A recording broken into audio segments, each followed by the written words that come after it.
Oxo anions of transition metals. Oxo anions of salts containing oxo anions of transition metals. Hyphen डाल के दो salt. Oxo anion का मतलब क्या है? जैसे Cr हो गया हमारा Cr2O7 2 नेगेटिव, ये एक तरह का oxo anion of a transition metal. Chromium है ट्रांजिशन मेटल और ऑक्सीजन है साथ में, तो इसको बोल रहे हैं अपन ऑक्सो, और नेगेटिव चार्ज है तो एनायन भी है इसका सॉल्ट, जैसे कि K2Cr2O7 है ना. और एक और होता है इसका MnO4 का 1 नेगेटिव. ये भी Mn आपका क्या है, ट्रांजिशन मेटल है, और ये इसका ऑक्सो एनायन. तो वर्ड का मीनिंग समझ आ गया ना. ऑक्सो एनायन के सॉल्ट्स, तो KMnO4 और K2Cr2O7 ये दो हमें पढ़ने हैं because they are most popular oxidising agents.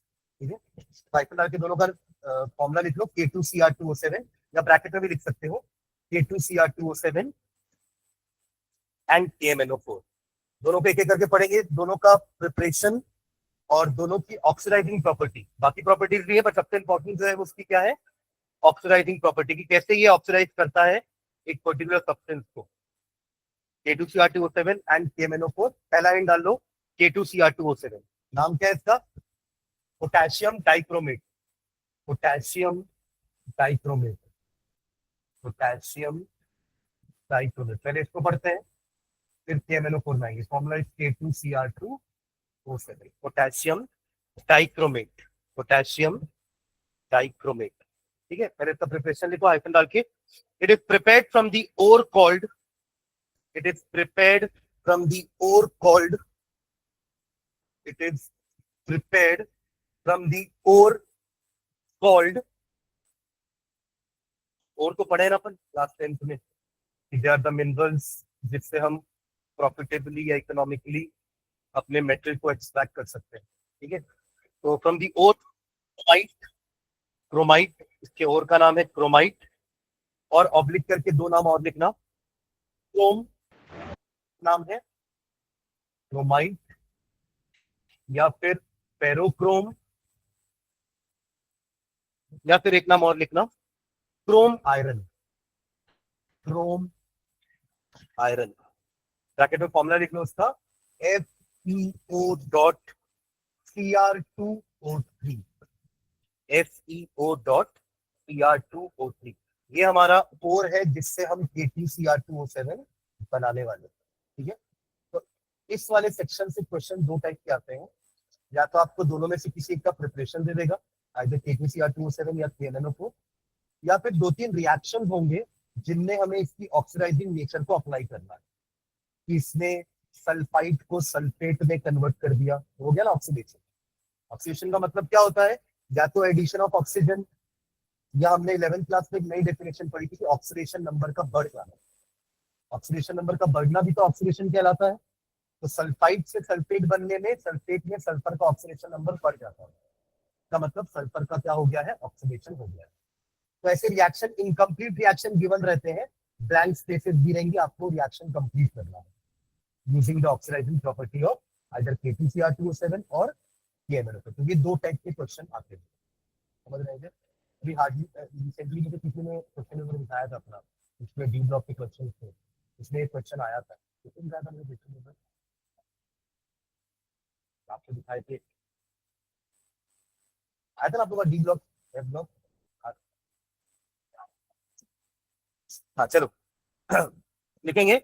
The various steps involve are, preparation में the various steps involve are, the various steps involve are. Step number 1 लिखना, preparation of sodium chromate. Preparation of sodium chromate. पहले हम sodium chromate बनाएंगे, फिर हम sodium dichromate बनाएंगे, और फिर डिस्प्लेसमेंट रिएक्शन करके, potassium is more reactive than sodium, याद है आपको. इन द रिएक्टिविटी सीरीज सबसे ऊपर कौन होता है, K, फिर Na. तो पहले अपन सोडियम का कंपाउंड बना रहे हैं, बाद में हम उसको रिप्लेस करवा देंगे ताकि K2Cr2O7 बन जाए. मतलब पहले बनाएंगे Na2Cr2O7, later on K will displace Na, तो बन जाएगा K2Cr2O7। तो ये 3 स्टेप है हमारे। तो पहले सोडियम क्रोमेट बनाएंगे, फिर सोडियम डाइक्रोमेट बनाएंगे, फिर फाइनली पोटेशियम डाइक्रोमेट बन जाएगा। ठीक है, तो स्टेप 1 क्या लिख रहे हैं? प्रिपरेशन ऑफ सोडियम डाइक्रोमेट, नहीं पहले क्रोमेट, क्रोमेट अपना के लिखो। the ore is the ore is the ore is finely powdered, एकदम बारीक बारीक करेंगे, क्रशिंग ग्राइंडिंग याद है? फर्स्ट में हमारा क्या होता था? Crushing grinding. The ore is finally powdered, बारीक बारीक पाउडर कर देंगे। फाइनली, फाइनली मत लिखना, फाइनली बारीक, FINELY, नॉट FINALLY, वो फाइनली होता है, ये फाइनली बोल रहा हूँ, है ना? Finally powdered, mixed with sodium carbonate, mixed with sodium carbonate, mixed with sodium carbonate, and then roasted, and then roasted। दो स्टेप पढ़ते थे अपन, याद है? दूसरा क्या होता था? एक रोस्टिंग और दूसरा कैल्सिनेशन। एक होता था in the presence of oxygen और दूसरा होता था in the absence of oxygen. Roasting किसमें होता था? नहीं, प्रेजेंस ऑफ ऑक्सीजन, है ना? कैल्सिनेशन, देखो कैल्सिनेशन अपन ऐसे याद रखते थे, मतलब मैं जिनको पढ़ा मैंने ऐसे याद रखने बोला था, पढ़ाया था ना, कार्बोनेट का सी और कैल्सिनेशन का सी। ये करते क्यों थे अपन? ताकि हमारा जो ओर है वो ऑक्साइड ओर में कन्वर्ट होता है। मतलब अगर आपके पास सल्फाइड ओर्स है, if you have a sulphide ore, let say आपके पास FeS है, तो आप इसको कन्वर्ट करना चाहते हो FeO में, ऑक्साइड ओर में। अगर आपके पास लेट से कार्बोनेट ओर है, तो आप इसको कन्वर्ट करना चाहते हो ऑक्साइड ओर में। अल्टीमेटली एम वही है कि हम अपने नॉन ऑक्साइड ओर्स को कन्वर्ट करने वाले हैं, किसमें? ऑक्साइड ओर्स में। तो फिर इनका रिडक्शन आसान होता था, समझ रहे हैं क्या? इनका रिडक्शन क्या होता था? आसान, हमें मिल जाता था क्या? Fe। रिडक्शन मतलब रिमूवल ऑफ ऑक्सीजन। तो डायरेक्टली आप इससे भी चाहो तो सल्फर या कार्बोनेट रिमूव कर सकते हो, वो भी रिडक्शन ही कहलाएगा, but there reduction is difficult then this. इसलिए हम पहले क्या करते थे? आइदर रोस्टिंग, हम करते थे आइदर रोस्टिंग या फिर कैल्सिनेशन। इसका रोस्टिंग, इसका कैल्सिनेशन। रोस्टिंग होता था ऑक्सीजन के प्रेजेंस में, क्योंकि यहाँ पे ऑक्सीजन है ही नहीं। तो अगर आप बिना ऑक्सीजन के प्रेजेंस में इसको भी रोस्ट करोगे तो क्या होगा? वो आएगा ही नहीं कहीं से। पर इसके पास ऑक्सीजन है ना पहले से, तो उसको ऑक्सीजन की जरूरत नहीं, बस कार्बन हटाना है। तो कैल्सिनेशन में ऑक्सीजन की जरूरत नहीं होती, रोस्टिंग में ऑक्सीजन की जरूरत होगी। तो हमारे 3 रिएक्टेंट हो गए। पहला क्या? अरे क्या बना रहे हो? Sodium chromate, right? पर किस, तो क्या लिया आपने? सबसे पहले क्या लिखते हो? लाइन, ओर को फाइनली क्रश करेंगे। मतलब ओर आ गया हमारे पास, एक ओर का फॉर्मूला अपने लिखा हुआ है FeO.Cr2O3, एक रिएक्टेंट ये हो गया। सेकंड रिएक्टेंट क्या है? Sodium carbonate. सोडियम कहीं से लोगे तब तो क्रोमेट बनेगा ना, अपने आप सोडियम थोड़ा आ जाएगा। आप समझ रहे हो मतलब? तो सोडियम का कौन सा कंपाउंड ले रहे हैं अपन? और तीसरा रिएक्टेंट क्या होने वाला है? Oxygen, roasting. तो ओके, ये 3 रिएक्टेंट होगा हमारे, समझ गया क्या? ओके, तो क्या लिखे? Is and then roasted, and then roasted, full stop. Sodium chromate, sodium chromate bracket में येलो कलर, फिर येलो भी लिखोगे तो भी चलेगा। सोडियम क्रोमेट ब्रैकेट में yellow is formed and carbon dioxide is evolved, and carbon dioxide is evolved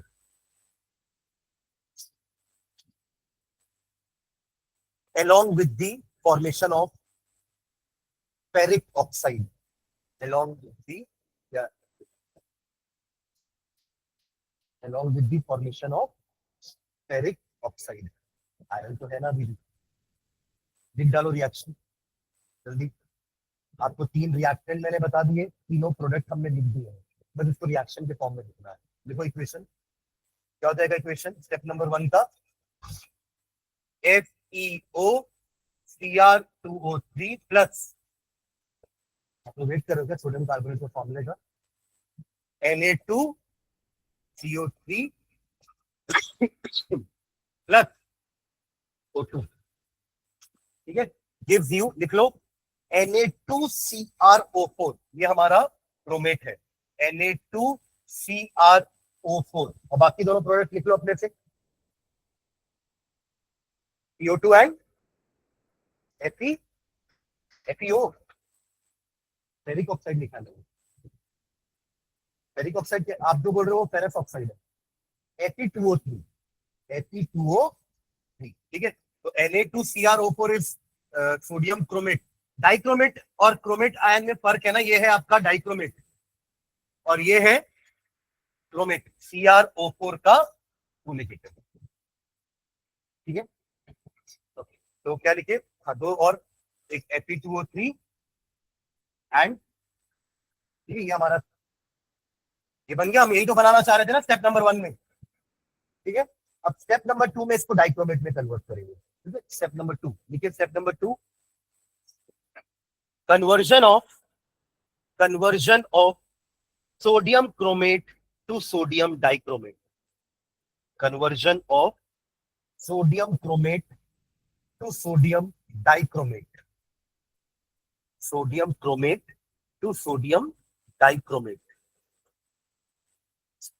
hyphen डाल के लिख लो इसमें। Sodium chromate solution is treated with sodium chromate solution is treated with concentrated sulfuric acid. Sodium chromate solution is treated with, ये step number 2 लिख रहा है ना, is treated with sulfuric acid, concentrated sulfuric acid। इधर reaction लिख लो नीचे, ले लो सोडियम क्रोमेट,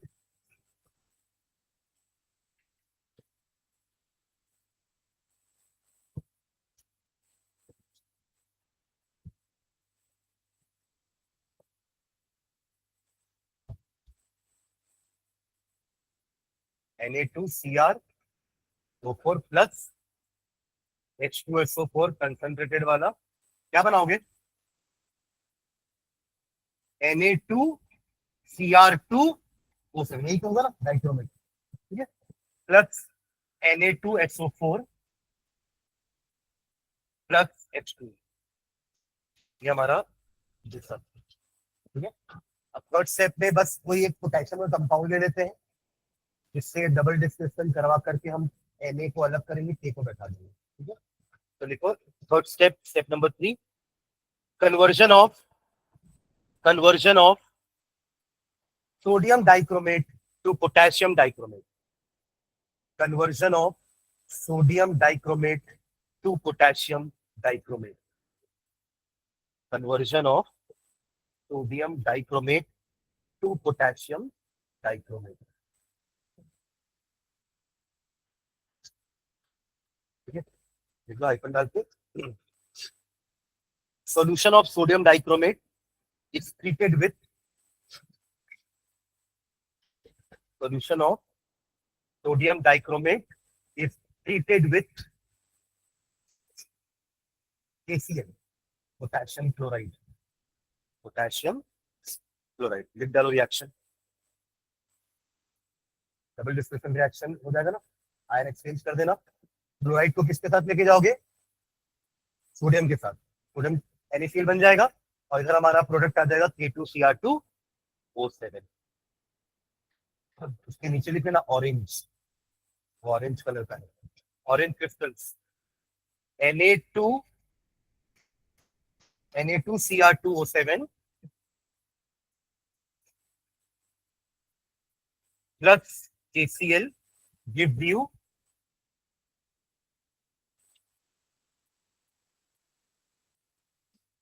होता है कि बार बार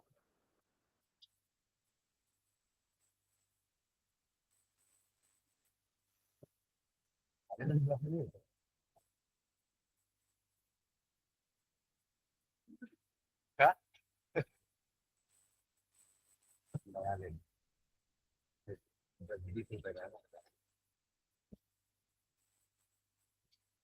लिख दियो क्या आप लोग, K2Cr2O7 और NaCl लिख तो दियो, फिर क्यों मेहनत करूंगी। हाँ चलो प्रॉपर्टीज में आ जाओ, प्रॉपर्टीज, ये इसका प्रिपरेशन हो गया, प्रॉपर्टीज पढ़ते हैं। कुछ पॉइंट्स में प्रॉपर्टी लिखवाना, फिर अपन एक प्रॉपर्टी उठा लेंगे ऑक्सीडाइजिंग वाली, ठीक है, और उसको थोड़ा सा इलैबोरेट करेंगे। इतना फर्स्ट पॉइंट, अगर उसके नीचे लिखो ना ऑरेंज क्रिस्टल, K2Cr2O7 की जगह नीचे ऑरेंज क्रिस्टल, वहां येलो लिखे थे, वो था आपका सोडियम क्रोमेट। हाँ, इसमें लिखो नीचे पहली प्रॉपर्टी लिखना, it forms orange crystals, it forms orange crystals, it forms orange crystals. Second point, it is moderately soluble in cold water. It is moderately soluble in cold water. It is moderately soluble in cold water, but freely soluble in hot water. But freely soluble in hot water. But freely soluble in hot water.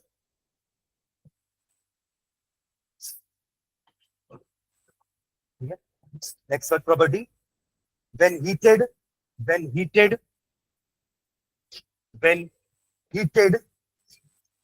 it gives oxygen gas. When heated, it gives oxygen gas. एक reaction लिख लो, K2Cr2O7, arrow बना करके ऊपर triangle बना देना, heat वाला symbol.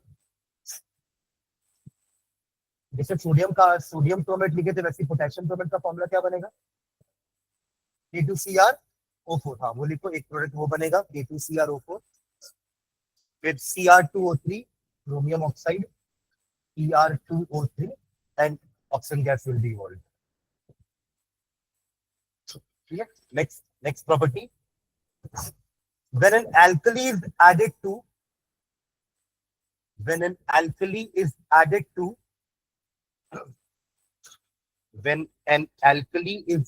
to orange red solution of dichromate, when an alkali is added to, let's say KOH or NaOH, is added to orange red solution of dichromate, comma, a yellow solution results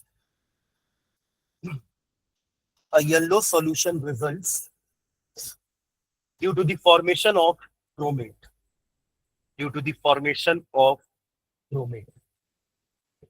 A yellow solution results due to the formation of chromate. Reaction लिख लो इसका, K2Cr2O7, KOH ले लो base दी, alkali, K2Cr2O7 plus KOH क्या बनाएगा, chromate बन रहा है ना, तो K2Cr O4 plus H2, K2Cr O4 plus H2, तो ये ऑरेंज का, ये येलो हो गया, ठीक है। इसका अगर अपन आयनिक रिएक्शन लिखना चाहिए कि अपन ने ऊपर पोटेशियम डाइक्रोमेट नहीं लिखा, अपन ने क्या लिखा है, डाइक्रोमेट, और बनेगा क्रोमेट, तो इसका आप आयनिक रिएक्शन लिखने क्या करोगे, ये सब के को हटा दो, तो इसका आयनिक रिएक्शन क्या हो जाएगा, Cr2O7 2 negative plus OH negative, complete करो रिएक्शन। बेसिक अपन वो रिडॉक्स में करते थे ना, रिडॉक्स रिएक्शन में, एसिडिक मीडियम में करा रहे हो रिएक्शन कि बेसिक मीडियम में रिएक्शन करवा रहे हो, अरे बैलेंसिंग नहीं पढ़ते थे क्या, ऑक्सीडेशन नंबर मेथड से और वो हाफ रिएक्शन मेथड से, तो उसमें हम एसिड रिएक्शन लिखते थे, बाद में बेसिक मीडियम होगा तो OH नेगेटिव ऐड कर देते थे, और एसिडिक मीडियम में हम H प्लस ऐड करते थे, ठीक है। तो Cr O4 क्या 2 नेगेटिव प्लस, ठीक है, ये आयनिक रिएक्शन हो गया। नेक्स्ट टाइम में लिखना, ऑन एसिडिफाइंग, उसी पॉइंट पे देखो, बेस डालने से उसका ऑरेंज कलर येलो में कन्वर्ट हो गया, यानी कि dichromate got change to chromate, acid उल्टा काम करेगा, वापस से रिवर्स कर देगा उसको, ठीक है। तो on acidifying the colour again changes to orange, the color again changes to orange, the color again changes to orange due to the reformation of क्या, डाइक्रोमेट लिखे, नॉट जस्ट पोटेशियम, सोडियम भी हो सकता है, due to the reformation of dichromate. इसका reaction लिखो ना, सिर्फ आयनिक लिख के छोड़ दो, कहां से शुरुआत करोगे, हाँ, क्रोमेट से शुरुआत करोगे, एसिडिफाई करने के लिए क्या लोगे, H+। मैं तो आपको बोला ना कि आयनिक रिएक्शन लिखो, वैसा लिखोगे तो आप HCl ले सकते हो, है ना। तो क्या क्या लिख रहे हैं, CrO4 2 negative plus H positive gives you, क्या बन जाएगा वापस से dichromate, Cr2O7 2 negative plus rest is water. ठीक है,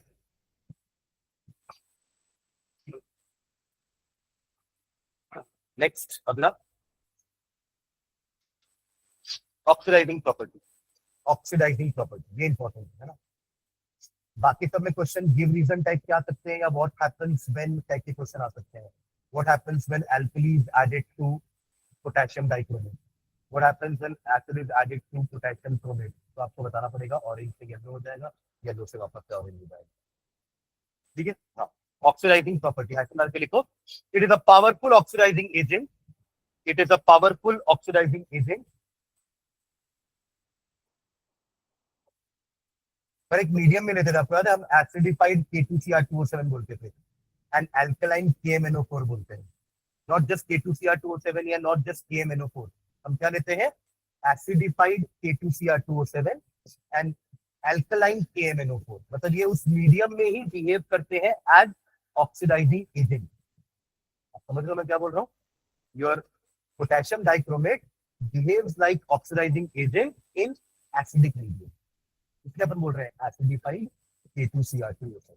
ठीक है, it is a powerful oxidizing agent, full stop, in the presence of dilute H2SO4, in the presence of dilute H2SO4,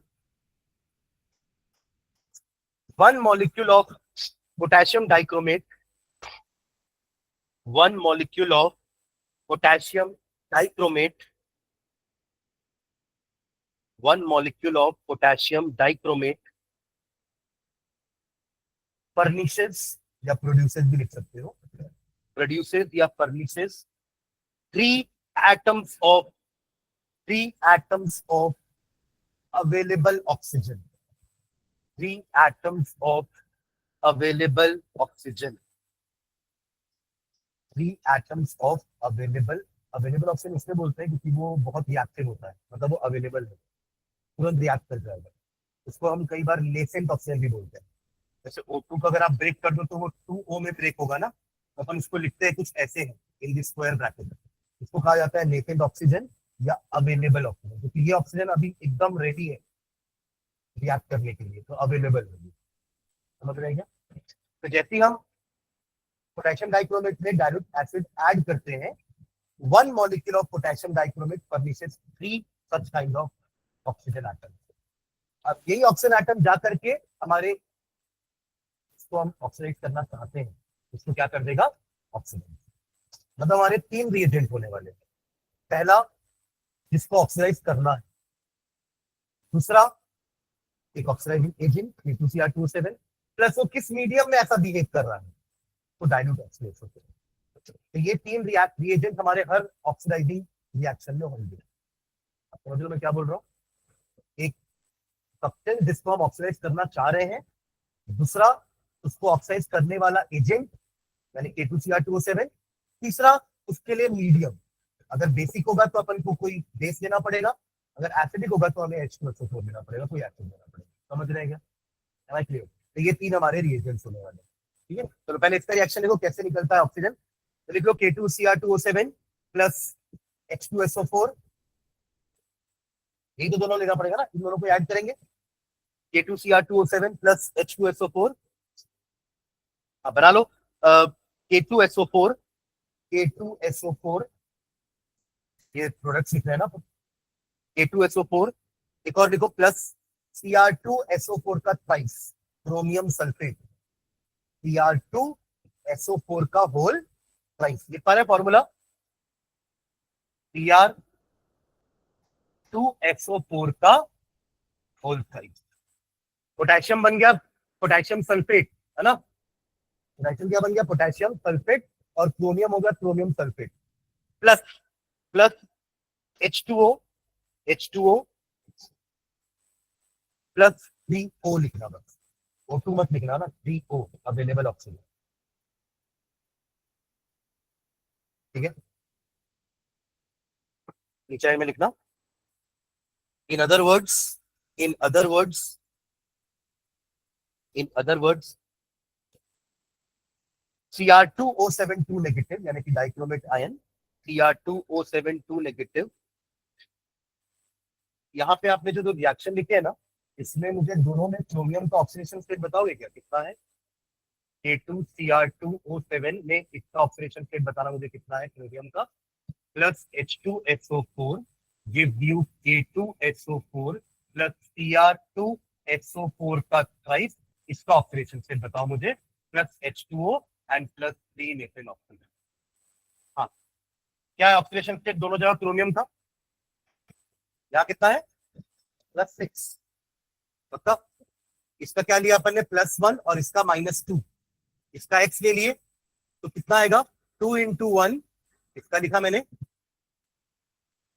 +2x, कहीं डाउट आएगा तो रोकना, -2 × 7 इज इक्वल्स टू 0। ऐसे निकालते हैं ऑक्सीडेशन स्टेट, कितना आएगा? तो 2 + 2x - 14 इज इक्वल्स टू 0।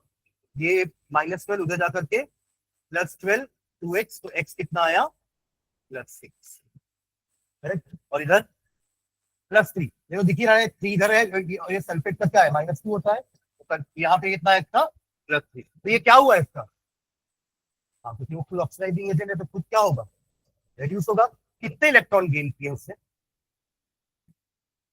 3। अच्छे देखो, 6, 2 क्रोमियम है ना। हाँ, एक ने 3 गेन किए नो डाउट, बट 2 क्रोमियम है ना, दोनों ने कितने कितने इलेक्ट्रॉन गेन किए हैं? 3 टोटल टोटल कितना हो जाएगा? 6 इलेक्ट्रॉन। तो ये अपन एक लाइन लिख रहे हैं, आप लोग उसमें रिएक्शन में लिख देना +6 +3, आपको ये लाइन समझ में आ जाएगी। फिर इसमें लिखना नीचे, in other words Cr2O72 negative ion takes up electrons, takes up electrons and hence act as oxidising agent. जो रेड्यूस होते हैं वो क्या होते हैं? ऑक्सीडाइजिंग, सॉरी, हाँ, जो रेड्यूस होते हैं वो क्या होते हैं?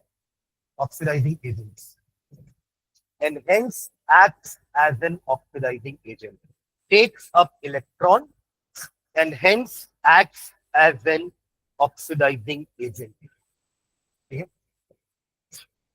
इसका आयनिक रिएक्शन भी लिख लो, Cr2O72 negative +6 electron plus acidic medium gives you Cr3 plus H2O। Balance करोगे क्या इसको? कैसे करते थे बैलेंस? रिडॉक्स रिएक्शन होगा ये।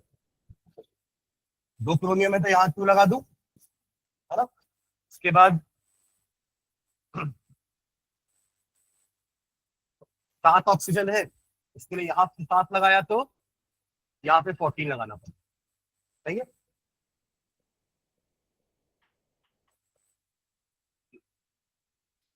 डन। चलिए कुछ एग्जांपल्स लिखते हैं, नीचे लिखना एग्जांपल्स, कुछ चीजों को ऑक्सीडाइज करके देखते हैं कि कैसे करता है ऑक्सीडाइज। देखो, first example number 1, Ki is oxidized to I2, Ki is oxidized to I2, Ki बोले तो potassium iodide, it is oxidised to I2। कैसे हो रहा है ऑक्सीडेशन रिएक्शन, है कि नहीं, पहले ये तो समझे अपन।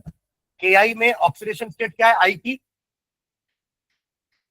हाँ, -1, ये +1 -1 0, और यहाँ पे 0।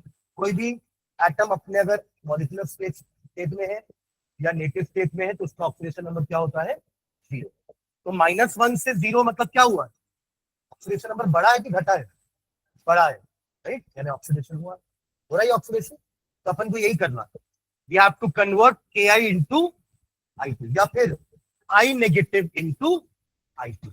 अगर मैं आयनिक रिएक्शन लिखूंगा तो Ki की जगह Na भी हो सकता है, TbI2 भी हो सकता है, कुछ भी हो सकता है, राइट, बट I नेगेटिव तो हर में रहेगा ना, बस क्या टाइम चेंज करते चलो। ये सब लो, तो आयनिक रिएक्शन भी लिख सकते हैं और मॉलिक्यूलर रिएक्शन भी लिख सकते हैं। मैंने आपको कहा था ना 3 रिएक्टेंट लेंगे, उसमें एक तो यही होगा, कौन? Ki की I2, I2 को बनाना है Ki। अरे अपन लिखे ना कि Ki को चेंज करना है I2 में, मतलब आप किसका ऑक्सीडेशन करना चाह रहे हो? Ki का। और ऑक्सीडाइज के बाद प्रोडक्ट क्या बनने वाला है? I2। तो आपको एक प्रोडक्ट पता चल गया, एक रिएक्टेंट पता चल गया, बाकी दो रिएक्टेंट कौन है? हाँ, एक एसिड और एक हमारा ऑक्सीडाइजिंग एजेंट। तो लिख दो इसका रिएक्शन जल्दी। देखो K2Cr2O7 plus H2SO4 plus Kn। ये तो लेना ही पड़ेगा ना, वरना किसको ऑक्साइड कराओगे? अब बताओ क्या क्या बनेगा। अभी हमने इसके पहले रिएक्शन लिखा था ना, K2Cr2O7 को सल्फ्यूरिक एसिड दिया तो क्या बना था? K2SO4 और Cr2SO4 का, ये दोनों हमेशा बनेंगे। सुन रहे हैं क्या? ये दोनों हमेशा बनाना। डन। और क्या बनना चाहिए जिसके लिए सब कर रहे हैं ताम झाम? I2 तो बनाओगे ना, कि बिना कैसे हो जाएगा? और बचा पानी प्लस H2। इसी को आयनिक रिएक्शन में लिख के बैलेंस भी कर डालो। देखो इसी का आयनिक रिएक्शन। तो आयनिक रिएक्शन में क्या लेंगे अपन? हाँ, K2Cr2O7 की जगह क्या लेंगे? सिर्फ ये Cr2O7 2 नेगेटिव, और Ki की जगह और H2SO4 की जगह H प्लस। देखो कंप्लीट करो आप लोग।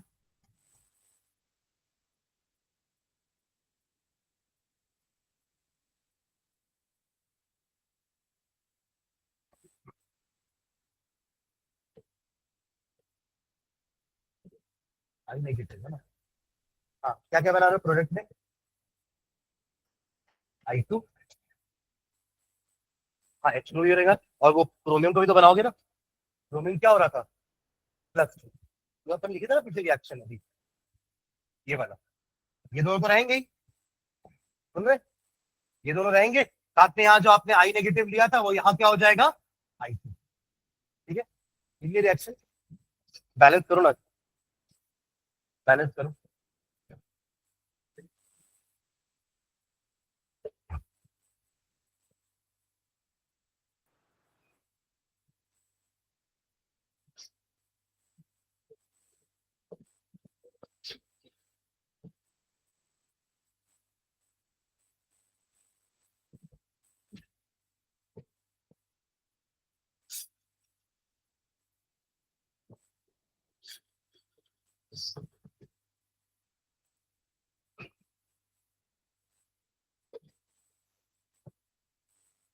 हुआ क्या बैलेंस? क्या क्या लिखे? Cr2O7 2 negative plus 2I negative, हो गया क्या बैलेंस? और क्या है? 14H प्लस, और उधर 2Cr3 plus and 7H2O and दूसरा कितना, यहाँ कितना लिए थे? Ki 2Ki, तो यहाँ I2 बस बनाया हो। Cr2O7 2 negative plus H positive plus I negative gives you Cr3 plus plus H2O plus I2, है ना। और आप लोग क्या बोल रहे हो? आपने क्या लिखा है? यहाँ तो 2 लोगे ना, और ये 7 के कारण आपने यहाँ पे 7 भी लगा दिया होगा, और इसके लिए यहाँ पे 14 भी लगा दिया होगा, इतना किया होगा। और आई यहाँ पे आपने शायद 2 दे दिया है ना। अगर जब इतना करके छोड़ेंगे तो अपन ने चार्ज बैलेंसिंग भी चेक करते थे, तो ये चार्ज बैलेंस हो रहा है कि नहीं। देखो चार्ज बैलेंस हो रहा है क्या यहाँ पे? -2 प्लस 14, ये 14 हो जाएगा ना। एक H पॉजिटिव है ना, तो FH 14 है, तो प्लस क्या हो जाएगा हमारा? 14, और ये -2, कितना हो रहा है टोटल चार्ज? हाँ, +10, और यहाँ पे हो रहा है क्या +10? सिर्फ 6 ही है यहाँ पर, वो दोनों तो मॉलिक्यूल है ना। यहाँ क्या हो रहा है आपका? +6, यानी कि चार्जेस बैलेंस नहीं है ना। ये तो इलेक्ट्रॉन ऐड सब्ट्रैक्ट हो गया ना, जितना वहां से लूज किया उसने यहाँ पे गेन कर लिया। तो आपको ये चीज बढ़ानी पड़ेगी, है ना, ताकि आपके चार्जेस बैलेंस हो। तभी तो ये कम होकर के 6 तक पहुंचेगा ना। तो क्या करना पड़ेगा कि वो 6 तक पहुंच जाए? 4 बढ़ा दो ना, यानी कि 6I नेगेटिव में। समझे क्या बोला? अभी क्या डिफरेंस आ रहा है आपका? 10 और 6 है ना, तो 10 को 6 तक पहुंचाना है, तो 4 माइनस कर दो। अरे हाँ, है ना। तो उसके बाद क्या करोगे? यहाँ पर 2 की जगह कर लो 6, हो गया 6 यहाँ पर। तो वहां पे कितना आएगा फिर? अब वहां कुछ चेंज नहीं होती, वहां तो मॉलिक्यूल ही बड़ा है ना, उसका चार्ज तो जीरो ही है वैसे भी। क्लियर हुआ ये? तो ये ध्यान रखना कि सिर्फ एटम्स बैलेंस करने से आयनिक रिएक्शन बैलेंस नहीं होते, हमें चार्जेस भी दोनों साइड में बैलेंस करने पड़ते। क्लियर है ये? तो क्वेश्चन ना हमारे एग्जाम में ऐसे ही आएगा, ये तीनों लिख देगा, यहाँ डैश रख देगा, तो आपको कंप्लीट करना रिएक्शन, है ना? क्लियर? ठीक है, चलो एक और करते हैं, लिखो नीचे। सेकेंड एग्जाम्पल ये हो गया क्या, Ki2I2। अब एक और एग्जाम्पल करना, it oxidises ferrous salt to ferric salts, it oxidizes ferrous salts to ferric salts, it oxidizes ferrous salts to ferric salts, यानी कि Fe2 प्लस को Fe3 प्लस, ये भी तो ऑक्सीडेशन ही कहलाएगा ना, 2 प्लस से 3 प्लस हुआ मतलब ऑक्सीडेशन नंबर बढ़ रहा है। ठीक है, चलो एक एग्जांपल ले लो, फेरस सल्फेट ले लो, उसको फेरिक सल्फेट में कन्वर्ट कर देंगे। तो आपको तीन रिएक्टेंट पता है क्या क्या होने वाले हैं, K2Cr2O7, H2SO4, और मैंने क्या कंपाउंड लेने बोला आपको, फेरस सल्फेट FeSO4। ले लो तीनों,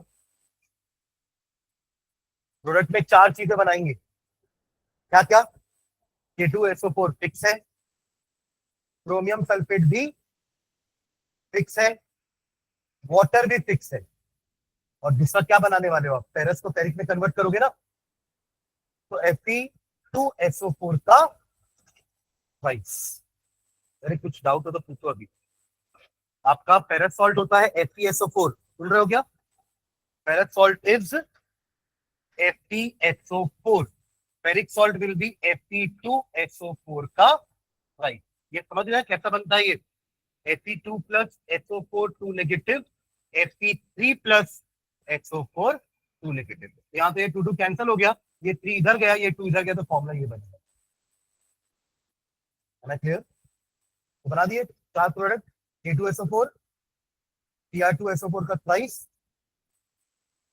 Fe2SO4 का ट्वाइस, H2O, आयनिक रिएक्शन। क्या आयनिक रिएक्शन इसका, बैलेंस करते हैं वाटर। अरे एक जो ऑक्साइड प्रोडक्ट है वो तो बनाओगे ही ना, और जो भी हमारा के वाला और Cr वाला वो तो हर बार कॉमन बन रहा है, K2SO4 हर बार ही बनेगा, Cr2SO4 का ट्वाइस हर बार ही बनेगा, पानी भी हर बार बन रहा है, ये तीन तो कॉमन है प्रोडक्ट। जैसे उधर दो रिएक्टेंट हर बार कॉमन है, तीन प्रोडक्ट हर बार कॉमन है, आपको बस रिएक्टेंट जो ले रहे हो उसको ऑक्साइड करके प्रोडक्ट बनाना है उसी का, बस इजी रिएक्शन आयनिक वाला। क्या क्या लियो,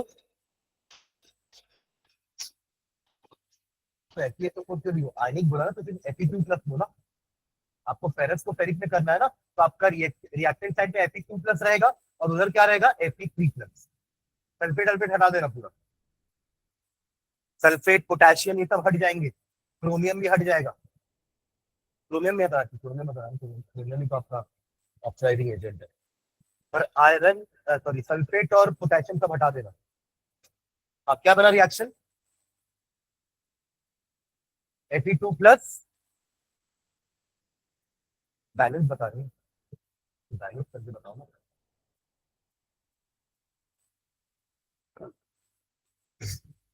अभी आपको मैंने बताया आयन कैसे चार्ज कैसे बैलेंस करना है ना, तो उस हिसाब से करो ना बैलेंस। Fe2 प्लस Cr2O7 का 2 negative plus H positive gives you Fe3 plus Cr3 plus H2O, ये तो 7H2 रह गई बाय डिफॉल्ट, और ये 2Cr3 भी रहेगा बाय डिफॉल्ट। अब बस आप देख लो, और ये 14 हो जाएगा। अब बस देख लो आयरन के में क्या लगाओ कि चार्जेस बैलेंस हो जाए, जितना यहाँ लगेगा उतना ही यहाँ भी लगेगा, है ना? अभी आपको भले एटम्स बैलेंस दिख रहे होंगे बट इनके चार्जेस बैलेंस नहीं है, जस्ट लाइक प्रीवियस वन, है ना? तो कितना चार्ज हो रहा है यहाँ पर, +2 -2 +14, अगेन 10 हो रहा है ना? सही होगा ना?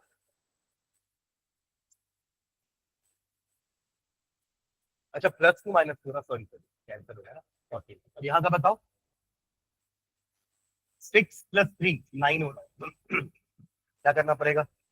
फिर 5 का डिफरेंस आ रहा है ना, फिर यहाँ 5 ऐड कर दो, 6 हो जाएगा और ये 6 हो जाएगा। अब देखो सही आ रहा है क्या? कुछ गड़बड़ है अभी। ये 12 - 2 + 14 कितना हो जाएगा ये? हाँ 24, और इधर 18 और 6, 24 कहता है 18, समझ गया ना? 6 × 3 एंड 2 × 3 अगेन 6 से ही हुआ ना वापस ही। पीछे भी हमने 6 और 3i2 लिया था, 3i2 लेना पड़ा क्योंकि 6i2 लोगे तो 12 आयोडीन हो जाएंगे ना, इसलिए 3i2 लिए।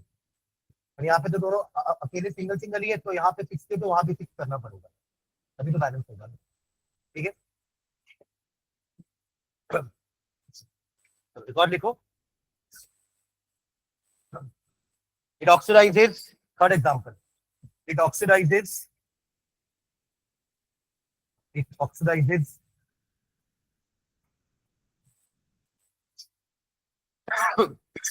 H2S, hydrogen sulphide two sulphur. यहाँ भी ऑक्सीडेशन हो रहा है ना, चेक करो एक बार दोनों का ऑक्सीडेशन स्टेट सल्फर का, दोनों में। इधर कितना है H2S में?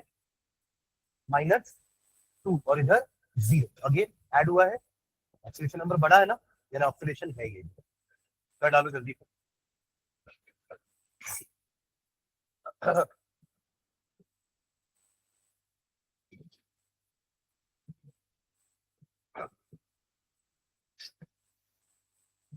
K2Cr2O7 plus H2SO4 plus H2S, जिसको ऑक्सीडाइज करो उसको चलोगे ना, बिना उसके कैसे ऑक्सीडाइज? हाँ, इधर क्या बना रहे हो? K2SO4 प्लस Cr2SO4 का twice plus water plus X sulphur. ठीक है, इसका भी आप आयनिक रिएक्शन करके बैलेंस कर लेना, हो जाएगा। एक और लिखो, nitrites to nitrates, nitrites to nitrates,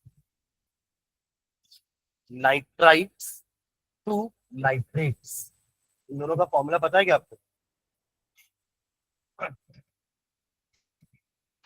nitrite से नाइट्रेट, एक नाइट्राइड भी होता है ना, 3 होते हैं, आइड आइट एट, तो ये तो अकेला नाइट्रोजन है N-3, इन दोनों में ऑक्सीजन आ जाते हैं, तो नाइट्रेट तो पता होगा भाई, NO3 का 1 नेगेटिव, एक ऑक्सीजन कम कर दो तो नाइट्राइट आ जाएगा। ऐसे सल्फेट और सल्फाइड भी होता है, सुन रहे क्या? सल्फेट का होता है SO4 का 2 नेगेटिव, एक ऑक्सीजन कम कर दो, SO3 का नेगेटिव, और सल्फाइड S2 नेगेटिव। ठीक है, ये दोनों के तीनों होते हैं ना, आइड आइट एट, आइट और एट वाले में ऑक्सीजन भी आ जाता है साथ में, और ये सिंगल एटम वाले होते हैं आइड वाले। ठीक है, हाँ, तो आपको क्या क्या लिखा है? नाइट्रेट टू नाइट्राइट, बढ़ रहा है oxidation, sorry nitrite to nitrate. देखो ऑक्सीडेशन नंबर बढ़ रहा है क्या दोनों में? इसमें क्या है, नाइट्रोजन का ऑक्सीडेशन नंबर, और यहाँ पे क्या है बताओ? x-4 is equals to -1, correct? x-4 is equals to -1, तो x इज इक्वल्स टू इसका +3। अब यहाँ 3 से ज्यादा आना चाहिए, तभी आप बोलोगे कि ऑक्सीडाइज हो रहा है। कितना होगा? x-6 इज इक्वल्स टू -1, तो x इज इक्वल्स टू 5। इसमें किसी को डाउट है तो अभी पूछो, ऑक्सीडेशन स्टेट। ठीक है, चलो ना, तो दिक्कत अच्छी बात है।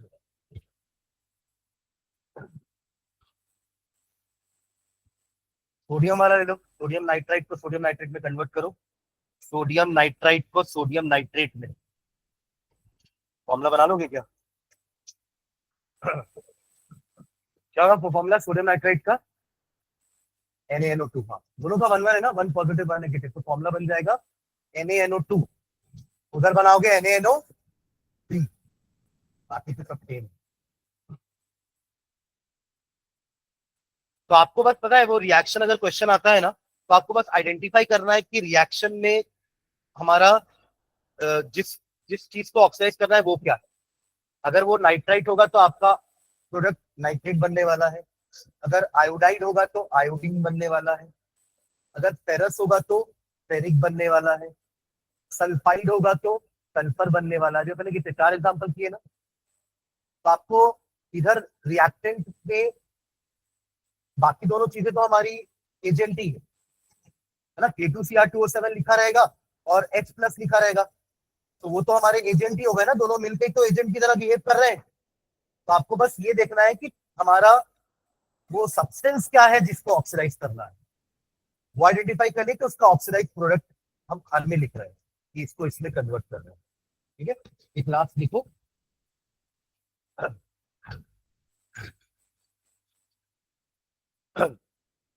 it oxidizes it oxidizes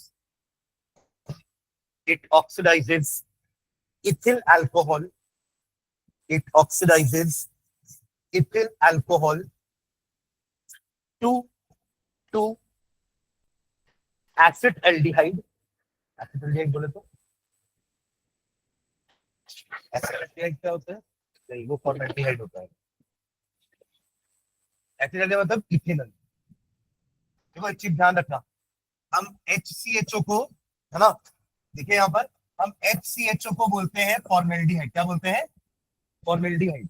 और इसका IUPAC नेम होता है मिथेनल, एक कार्बन वाले पे। जब 2 आता है ना तो वहां पे एसिड वर्ड लग जाता है। ध्यान देना, बहुत इंपॉर्टेंट चीज बता रहा हूँ। उसका नाम क्या पड़ जाएगा? एसिटाल्डिहाइड। और IUPAC नेम 2 कार्बन के लिए क्या यूज करते हैं अपन? इथेनल। सेम कंसेप्ट अप्लाई करते हैं एसिड्स में। तो HCOOH क्या हो जाएगा? Formic acid. याद है एंट वाला, उसका IUPAC नेम मिथेनोइक एसिड। जैसे यूथेनॉल था वैसे मिथेनोइक एसिड। फिर ये आपने पढ़ा है CH3COOH, acetic acid. Acid word लग जाता है, जिसका IUPAC नेम है ethanoic acid. Upon form and acid, FORM, form word and acid word. पहले मेंबर के साथ फॉर्म वर्ड लगा, अगले मेंबर के साथ एसिड वर्ड लगा। बट ये कंसेप्ट थोड़ा सा कीटोन के लिए चेंज हो जाता है। वहां पे पहला मेंबर के लिए ही एसीटोन बोलते थे। IUPAC नेम, पहला मेंबर कितने कार्बन का होगा? 2 कार्बन का। कीटोन का, कीटोन क्या होता है? C डबल बॉन्ड O, और दोनों तरफ क्या रहेगा यहाँ पे हमारा? Methyl group.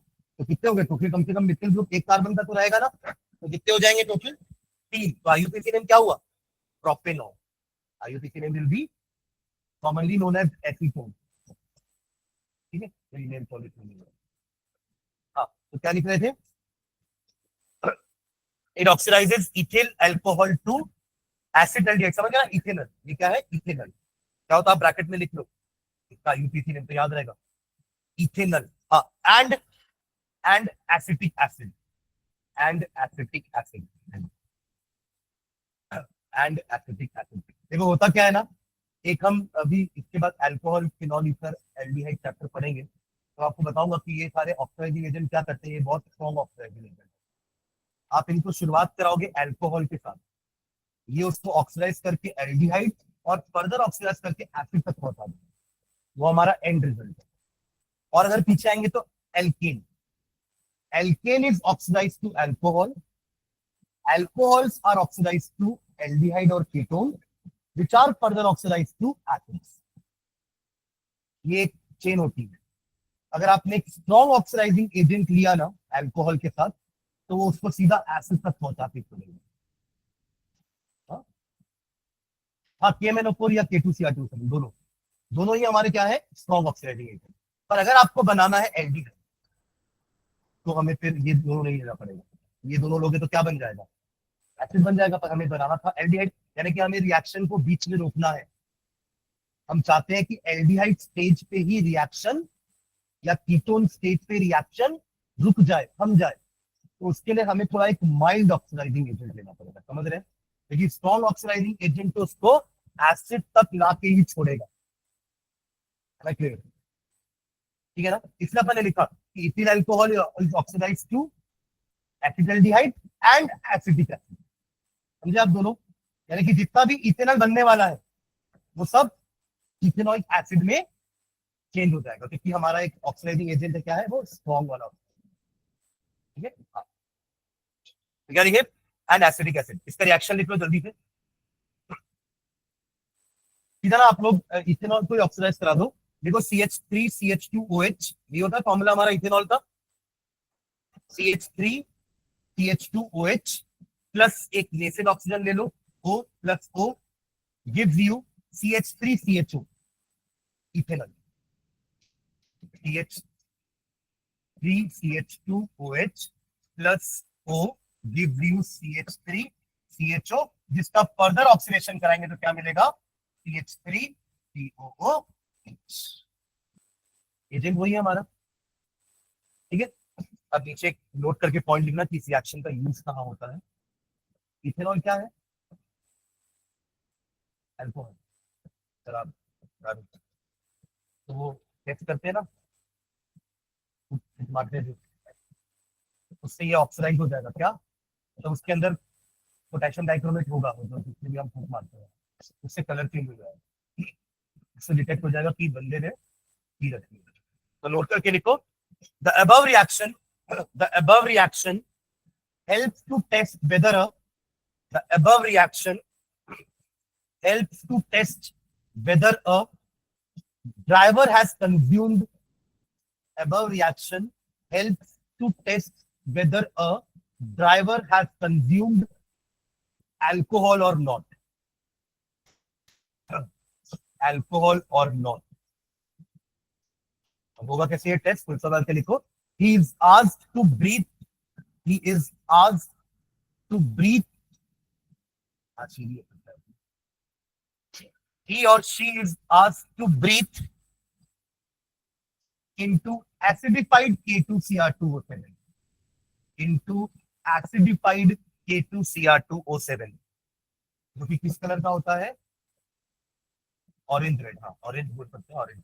ठीक है, एसिडिफाइड K2Cr2O7। हाँ,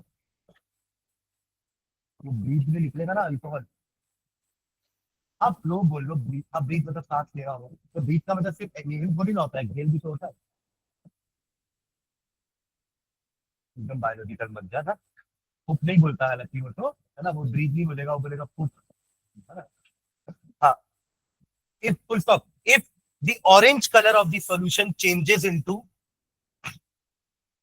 if the orange color of the solution, if the orange color of the solution changes into green color, if the orange color of the solution changes into green color के bracket में लिखना, due to the formation of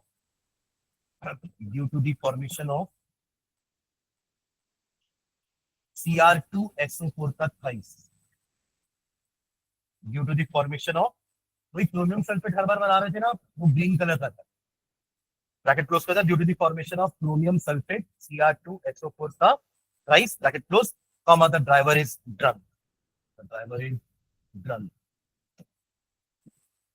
ठीक है, देखो बाकियों में भी एक चेंज हो रहा है ना, पोटेशियम आयोडाइड भी तो Cr2SO4 थ्राइस बना रहा है, तो ना इधर हर बार वो क्रोमियम सल्फेट तो बन ही रहा है, पर आदमी ये सब पी के थोड़ा जाएगा, तो पीगा तो अल्कोहल ही, कि पोटेशियम आयोडाइड पी लिया आज, बंद किया फिर, या आज हाइड्रोजन सल्फाइड पी लिए। कलर चेंज हर बार ही हो रहा है, हर रिएक्शन में हो रहा है, लेकिन हर रिएक्शन में Cr2SO4 थ्राइस तो बन ही रहा है, आया ना। अरे जितना भी पोटेशियम था वो K2SO4 में चेंज हो रहा है, जितना भी क्रोमियम था वो क्रोमियम सल्फेट में चेंज हो रहा है, और पानी बन रहा है, और जो हमारा रिएजेंट है उसका ऑक्सीडेशन हो रहा है। ये सुन लो, मतलब क्रोमियम सल्फेट तो हर बार बन रहा है, यानी कि हर बार वो ऑरेंज कलर ग्रीन हो रहा है, पर फूक मारने पे हो रहा है, मतलब अल्कोहल ही पिया। ठीक है, ये बाकी सारी चीजें तो नहीं पिएगा, फेरस सल्फेट कौन पीता है। ठीक है, चलो बाय, नेक्स्ट क्लास में